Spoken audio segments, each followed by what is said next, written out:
എല്ലാവരും തളർന്നു കിടക്കട്ടെ ചെറിയമ്മേ, പക്ഷേ നമ്മൾ ഇത് ആഘോഷിക്കും. നമുക്ക് ഒരു പണി കൊടുക്കാം.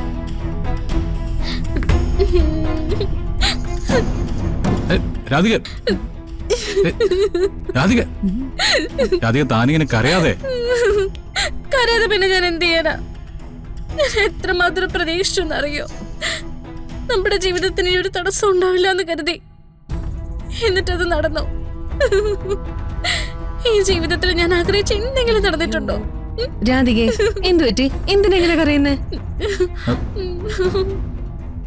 ഓ, മനസ്സിലായി. കാശ് കൊടുത്ത് പ്രിയങ്കയെ ഒഴിവാക്കാൻ തീരുമാനിച്ചു പോയെങ്കിലും അനുജത്തിയോട് അങ്ങനെ ചെയ്തതില് രാധികയ്ക്ക് ഭയങ്കര സങ്കടം കാണും അല്ലേ? അതല്ല ചെറിയമ്മേ, പ്രിയങ്കയ്ക്ക് പണം കൊടുക്കാൻ പറ്റിയില്ല. അയ്യോ, എന്തു പറ്റി? പണം ഏട്ടൻ അറേഞ്ച് ചെയ്തതാണല്ലോ. വരുൺ, നീ കാര്യം എന്താണെന്ന് പറ. രാധികയുടെ കരച്ചിൽ കണ്ടിട്ട് സഹിക്കാൻ പറ്റുന്നില്ല. കൃത്യസമയത്ത് പണം കിട്ടാത്തതുകൊണ്ട് പ്രിയങ്കി മുത്തശ്ശി എഴുന്നേറ്റ് പോയി. ഇനി ഒരിക്കലും അവരിങ്ങനെ ഒരു കോംപ്രമൈസിന് തയ്യാറാവില്ലെന്നും പറഞ്ഞു. ഇനി അവർ കോടതിയിൽ പോയി നിലപാട് ഘടിപ്പിച്ചാല് രാധിക ഞാനും എന്നേയുമായിട്ട് പിരിയേണ്ടി വരും. എന്റെ ദൈവമേ, എന്തൊക്കെയാ ഞാൻ ഈ കേക്കുന്നേ? കൽപ്പനെ, നേട്ടം നേരത്തെ തളർന്നു കയറി വന്നപ്പോ ഞാൻ പറഞ്ഞില്ലേ എന്തോ കുഴപ്പമുണ്ടെന്ന്? ആ ശരിയാ. ഇനി കണിമംഗലത്ത് എനിക്ക് സ്ഥാനമില്ല, വരുണ്ട ജീവിതത്തിൽ സ്ഥാനമില്ല. ഞാൻ ഇവിടെ നിന്ന് ഇറങ്ങി പോകേണ്ടി വരും ഏട്ടത്തി, ഇല്ലെങ്കിൽ ചാവേണ്ടി വരും. ശേ, നീ അങ്ങനൊന്നും പറയല്ലേ. ഇതല്ല, ഇതിലും വലിയ പ്രശ്നങ്ങൾ ഉണ്ടായാലും അത് അച്ഛനും വരുണും ചേർന്ന് പരിഹരിക്കില്ലേ?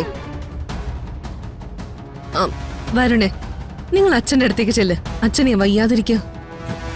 അച്ഛനെന്താ? ഹാർട്ട് പ്രോബ്ലം ഉള്ള ആളല്ലേ. ഇങ്ങനെയുള്ള വാർത്തകളൊക്കെ കേട്ടാ താങ്ങാൻ പറ്റുമോ? നീ ഒന്ന് ചെല്ല് വരുൺ. മോളെ, ആഗ്രഹിച്ചതൊന്നും നടന്നില്ലല്ലേ? അച്ഛൻ വന്ന് പറഞ്ഞു. അച്ഛനും അതിന്റെ സങ്കടത്തിൽ കിടക്കുവാ.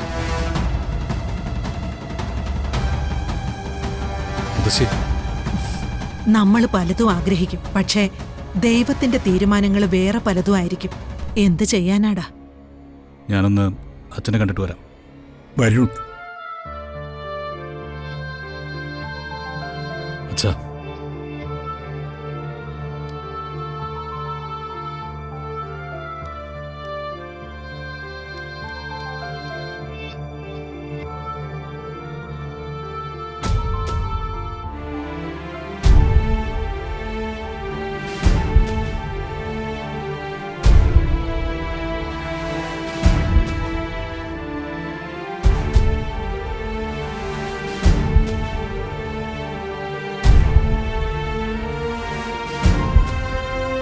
അച്ഛൻ തോറ്റുപോയടാ.